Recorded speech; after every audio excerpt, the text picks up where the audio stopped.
Also bergab haut er jetzt voll rein. GPS 26, 27, 28.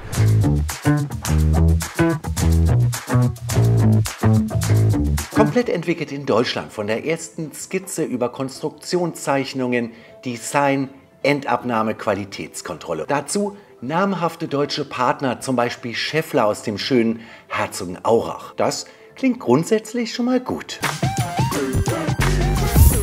Hallo und herzlich willkommen auf Tech for Fun. Sagt euch Florian Weilberg etwas? Also Florian Weilberg ist eigentlich einer der Pioniere im E-Scooter-Bereich und seit 2012 mit seinem Unternehmen Egrid am Markt. Auch politisch sehr engagiert und mehr oder weniger mit seinem Team hier für den verantwortlich. Der Egrid X. In diesem Video ein Unboxing. Dann schauen wir mal, wie schnell lässt er sich montieren und ganz klar, ich gehe raus mit euch, mein Fahrcheck, Bremsencheck und das Kopfsteinpflaster des Todes. Denn wir haben hier keine Federung, weder vorne noch hinten, aber 12,5 Zoll Reifen und das verspricht einiges. Ich bin richtig gespannt und freue mich. Los geht's! Kennt ihr das auch bei E-Scootern oder E-Bikes? Das lästige Aufmachen der Verpackung, dann muss man das rausziehen und so weiter. Hier hat sich Egrid was ganz Besonderes ausgedacht. Zeige ich euch. Einmal den raus. Den raus. Den raus. Und was ihr jetzt nicht braucht, eine Schere oder sonstiges, sondern das ist magisch. Tadadadam. Da ist er. Alter Schwede, ich liebe ja Verpackungsdesign. Apple ist da natürlich ganz weit vorne, aber das ist hier absolut Weltklasse. Vor allen Dingen nachhaltig. Kaum Kunststoff, nur hier das Styropor und dann hier ein kleiner Turm. Das ist einfach super. Und so einfach habe ich noch keinen E-Scooter ausgepackt. Dann geht's jetzt los. Guck mal hier. Ach, Carsten, komm noch mal her. Open here. Das ist einfach... Ich glaube, wir lassen das jetzt auch. Ich mache einfach nur... Das reicht doch. Das macht einfach Spaß. Super. Gut. Was haben wir hier als allererstes? Na klar, die Datenbestätigung von Egrid. Ganz wichtig, aufheben. Da braucht ihr die Fahrzeugidentifikationsnummer zur Anmeldung bei eurer Versicherung. Ansonsten unbedingt aufheben. Dann mal schnell das Styropor. Nicht Styropor, ich weiß nicht, was es ist. Irgendwelche Kunststoffschutzteile entfernen. Und einmal hier aufklappen. Ihr habt, was ich auch klasse finde, nicht in Plastik verpackt, sondern schön hier in einer nachhaltigen Pappverpackung. Einmal die Originalbetriebsanleitung in Deutsch, Englisch und Französisch. Dann ein Quick Start Guide. Das ist relativ schwer. Netzteil oder... Nein, die Toolbox. Und auch hier, schaut mal. Gelabelt mit Egrid. Super. Ein kleiner Imbus und doch tatsächlich auch das Ladegerät. Und dann, jetzt geht es nicht weiter. Jetzt machen wir das hier zu und ich denke, einfach den Turm hier wegmachen. Und da ist er. Ein bisschen war ich euch noch schuldig in Sachen Unboxing, daher jetzt im Montagepart. Also was haben wir hier drin? Kennzeichenhalter, das Tool habe ich euch schon gezeigt. Dann hier einfach niedlich ein kleiner Schlüsselanhänger mit einem Egrid E-Scooter. Nochmal 2 Imbusschlüssel und hier das Netzteil. Und das hat, schauen wir mal, ich schmeiße hier einfach alles weg. Ach je. 3 Ampere Ladeleistung. Klasse. Und nochmal ganz zum Schluss ein Schlüssel für das Schlosssystem. Kommen wir gleich hinzu. Und dann machen wir uns an den Lenker ran. Und das ist relativ simpel. Ihr seht hier auf der Seite, Carsten, schau mal, kleine Imbus und da das entsprechende Loch für. Da fixiert ihr den Lenker erstmal.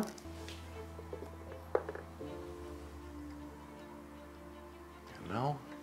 Okay, das war's. Bei dieser Madenschraube seid vorsichtig, wenn ihr die zu weit eindreht, weil ihr keinen Widerstand bekommt, dann fällt die ganz schnell rein. Und später vielleicht mit etwas Loctite sichern, dann seid ihr auf der sicheren Seite. Dann, und das ist die eigentliche Montage, dass der Lenker fest ist, hier mit dem Tool von Agrid handfest andrehen und auch hier darauf achten, die Schrauben nicht überdrehen, sondern wirklich nur handfest, das reicht völlig aus. Das war's fast schon. Dann geht es jetzt hier an den Kennzeichenhalter. Also das ist ein bisschen fummelig, kleiner Trick. Versucht die Mutter zu fixieren mit der einen Hand und dann geht das ratzfatz. So, das war sie schon, die Montage. Also ihr seht, ratzfatz, ganz schnell, weiter geht's. Gucke ich mir den mal genauer an. Also hier, ergonomisch geformte Lenker, gefällt mir gut, oder Lenkergriffe. Und hier vom Design her ähnlich wie das Trittbrett. Hier oben die Lampe, 40 Lux. E-Gret sieht man hier oben im Dunkeln. Guck mal, Carsten, leuchtet das sogar. Das sind so kleine Details. Was mir rein designtechnisch nicht so gut gefällt, ist der hier. Wisst ihr, was das ist? Die Hupe. Hätte man ein bisschen besser machen können. Okay, schauen wir mal hier unten. Die Schweißnähte. Wunderbar. Super verarbeitet. Alles fühlt sich von der Haptik her richtig wertig an. Schaut mal hier. Das ist kein Kunststoff, das ist Aluminium. Dann hier die Scheibenbremse. Dann ist er wunderbar gecleant. Das heißt, hier die Kabel verschwinden direkt in dem Lenkerrohr. Finde ich klasse. Erwartet man natürlich bei so einem Premium-Roller auf jeden Fall. Hier, das gefällt mir gut. Hier unten, schau mal, Carsten. Eine USB-Schnittstelle zum Laden eures Smartphones oder was auch immer. Und das mit 3 Ampere Ladestrom. Kommen wir zum Display und zu einer Sache, die mir besonders viel Spaß macht. So, den können wir mal abmachen. Ta-ta-ta-tam.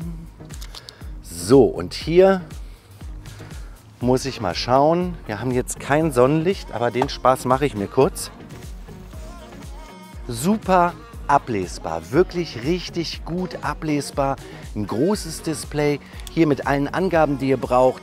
Euren Odo, also Tageskilometerzähler, ganz groß die Batterie. Dann hier eine Anzeige fürs Licht, Kilometer. Toll, sehr, sehr, sehr, sehr schön, mag ich. Dann schaut mal hier, gibt es so eine Gummigeschichte rund um das Display, zeige ich euch gleich, ist für die Arretierung. Und nochmal hier unten 12,5 Zoll. 12,5 Zoll, der Wahnsinn. Und auf der Seite, schaut mal hier, die Schrauben, das heißt, die Felgen sind so designt, dass ein Reifenwechsel für jedermann möglich ist. Gehen wir ein bisschen weiter hierher, die Arretierung. Das ist richtig fest und absolut wertig. Einmal runter, hier runter, die Arretierung rauf, das Gummi schützt und schon ist er tragefähig. Und na klar, 21 Kilo, das ist eine Menge, aber es ist auch kein E-Scooter für die letzte Meile, sondern eher für eine ausgiebige, ausführliche Tour. So, dann schauen wir hier hinten. Hier der Motor, auf der anderen Seite ebenso 160 mm Scheibenbremse und auch hier die Verarbeitung, die Schweißnähte, super. Schutzblech, Aluminium, kein Kunststoff. Hier das Bremslicht, sehr hell und auch vom Design her echt toll integriert. Dann die Radnaben bzw. die Radlager sind von Schaeffler-Ina und das ist einfach mal absolut Premium. Dann hier auf der Seite, Carsten, schau mal, hier habt ihr den Ladeanschluss, einfach abmachen. Das gefällt mir jetzt nicht. Schaut mal, muss man fummeln. Das finde ich jetzt nicht ganz so toll. Und hier, das hier, ganz geniale Geschichte. Schloss, du reichst mir was, Danke. Hier einfach reinmachen und dann habt ihr ein Schloss und könnt hier oben quasi, habt ihr hier den Schlüssel als Zubehör, ein Schlossteil dazu kaufen und dann kommt das hier rum und ihr könnt das hier aufheben. Der Griff ist übrigens auch für Einkaufstüten oder sonstiges geeignet, bis 1 Kilogramm Belastung. Ja, und auch hier, das ist alles sehr hochwertig. Die Hupe, Ein- und Ausschalter fürs Menü oder die Fahrstufen. Hier, Carsten, schau mal, 3 Fahrstufen habt ihr. Einmal die 1, die 2 und die 3. An Bord hat der Egret X einen Heckmotor mit 500 Watt Leistung und im Peak 900 Watt, ganz ordentlich. Das Ganze ist ausgelegt auf ein 48 Volt System, 14 Ampere-Stunden Kapazität hat der Akku, der hier unten eingebaut ist. Und in Wattstunden sind das 672 Wattstunden, also 48 mal 14 gibt 672. Von komplett leer auf voll lädt der Egret X in 4,5 Stunden und eingebaut sind sehr hochwertige Samsung-Zellen. Das gefällt mir gut. Egret gibt eine Reichweite für den X von ungefähr 60 Kilometer an und das sind natürlich in der Regel immer Laborwerte. Also das heißt, ein Fahrer mit 75 Kilogramm Gewicht, Temperaturen draußen so um die 25 Grad und noch einiges mehr. Aber bei Egret ist man eigentlich relativ nah an der Realität. 60 Kilometer die Herstellerangabe. Vorn und hinten gibt es Scheibenbremsen, Scheiben mit einem Durchmesser von 160 mm. Das ist echt recht fett. Ja, das sind fast schon Durchmesser wie bei E-Bikes. Und was ich auch richtig stark finde, die Bremsen sind hydraulisch. Kommen wir zu den Reifen. Ja, hier vorne diese riesen Dinger, 12,5 Zoll. Habe ich bisher bei keinem E-Scooter-Check gesehen. Und ja, vielleicht sagt sich der Hersteller, weil ihr habt keine Federung, weder vorn noch hinten. Vielleicht sagt sich der Hersteller, 12,5 Zoll, das ist schon ein ordentliches Potenzial, um auch große Unebenheiten abzufedern. Aber das checke ich gleich. Kurz zum Wasserschutz. IPX5 ist hier die Zertifizierung für den E-Scooter, das heißt spritzwassergeschützt und der Akku hat eine IPX7-Zertifizierung. Die Höchstgeschwindigkeit liegt bei 20 km/h, das wisst ihr, das ist die gesetzliche Vorgabe. Allerdings sagt der Gesetzgeber auch, es gibt eine Toleranz von 10%. Das heißt, rein theoretisch dürfte er 22 km/h fahren. Das ist ganz unterschiedlich bei den verschiedenen Herstellern. Der eine nutzt das aus, ein anderer wiederum nicht. Wie das Egret hier handhabt, im Check gleich. Ja, und eine App gibt es natürlich auch für iOS und Android. Die ist aber, naja, wie bei den meisten Scooter-Apps. Da könnt ihr ein bisschen die Geschwindigkeit sehen, Reichweite, das war es aber auch schon. Jetzt will ich gar nicht mehr lange warten, sondern jetzt gehen wir mal raus mit dem guten Stück. Ich bin richtig gespannt. 12,5 Zoll Reifen, keine Federung. Wie ist das? Also so vom Grundprinzip habe ich euch ja beim Ersteindruck schon gesagt, macht er einen unfassbar soliden Eindruck. Auch beim Fahren, wie ist die Power? Los geht's!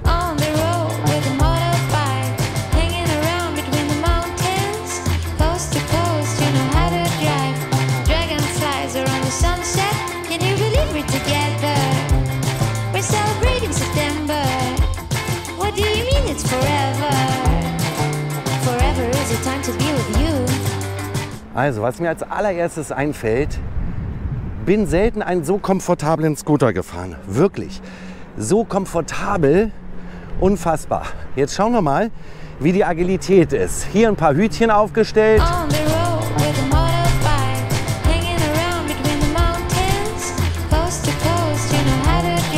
Klasse, macht er prima. Dann Höchstgeschwindigkeit. Tacho zeigt 22,5 an, geht jetzt runter auf 21 und GPS liegt bei 19,20. Der Bergtest, drauf geht's. Tacho bleibt bei 21, 21,1. Der Berg stört ihn kaum. Nein, gar nicht. Er bleibt bei den 21, geht jetzt kurz runter. GPS zeigt 19 an. Aber mit den 900 Watt Peak kann ihn der Berg hier nichts anhaben. So, und jetzt geht er wieder hoch, aber Egret nutzt nicht die volle gesetzliche Toleranz aus. Und ganz interessant, er geht hoch auf 22,9 und geht dann immer wieder runter. So, jetzt 21.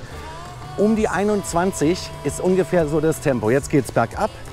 22, 23, GPS 22, 24, 25, 23. Also bergab haut er jetzt voll rein. GPS 26, 27, 28. Und jetzt gucken wir mal, machen wir mal eine Vollbremsung. Mal schauen. Ich weiß schon eins und bin auch sehr vorsichtig. Die Bremsen sollen unfassbar zupacken. Mal schauen. Jetzt geht er wieder runter. 20. Jetzt geht er wieder. Also er pumpt so ein bisschen. Okay, dann schauen wir mal. Und rein in die Dinger. Reifen blockieren leicht, aber ordentliche Verzögerung. Machen wir mal nochmal. So, Beschleunigung ist gar nicht schlecht. Er geht hoch bis auf 22. Und wenn er da mal bleiben würde?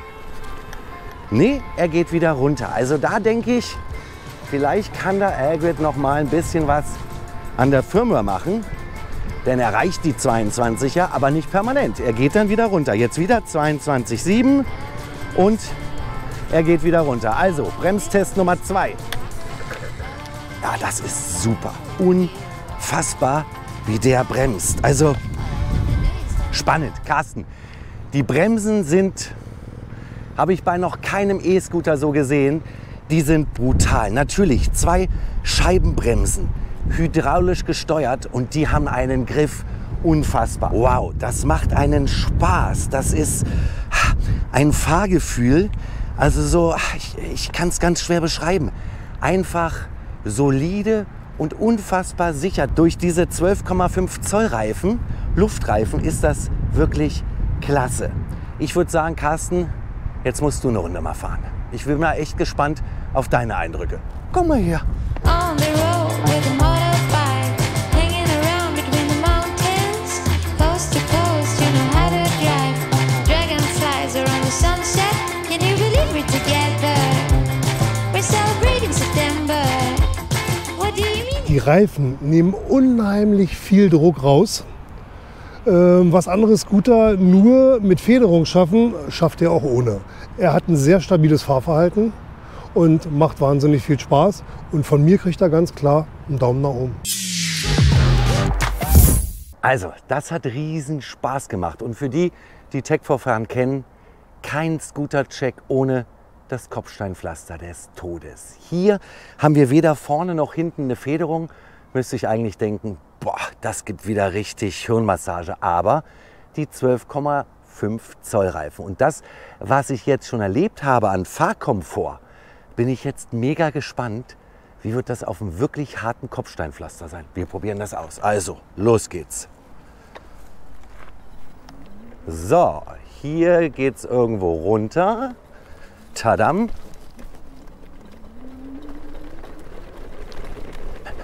Okay, da kommt ein Auto entgegen, aber wir werden uns schon, ja, das klappt. Wahnsinn. Leute, ganz ehrlich, das ist ja genial. Das ist ja genial.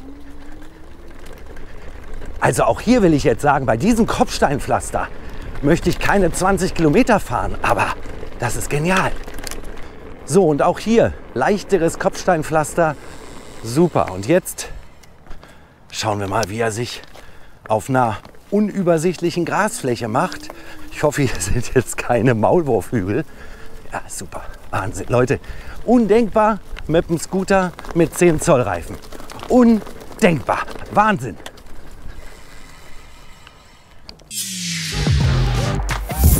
Der Airgrid X.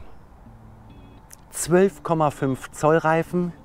Der kommt richtig mächtig daher. Eine Top-Verarbeitung, wirklich Top-Verarbeitung und keine Federung. Aber selbst beim Kopfsteinpflaster des Todes habt ihr es gesehen und ich habe es gemerkt, super komfortabel. Also das Ding ist richtig, ja wie soll ich sagen, solide und erwachsen. Das hat alles Hand und Fuß. Absolut magisch für mich und so habe ich es noch nie erlebt. Die Bremsen, hydraulische Bremsen, Leute, Ihr bremst euch kaputt. Das ist unfassbar. Ich habe noch nie beim E-Scooter Bremsen gefühlt und betätigt, die so fest zupacken. Also ein Sicherheitsplus ohne Ende. Ihr müsst halt nur aufpassen. Entsprechend Fahrergewicht nach hinten und dann voll rein. Aber ein riesen Sicherheitsfaktor. Wahnsinn. Also, das Ding macht einen unfassbar sicheren Eindruck, einen soliden Eindruck, für die Ewigkeit gebaut und Riesenspaß. Ich bedanke mich bei euch fürs Zuschauen. Viele Grüße aus Berlin. Tech for Fun.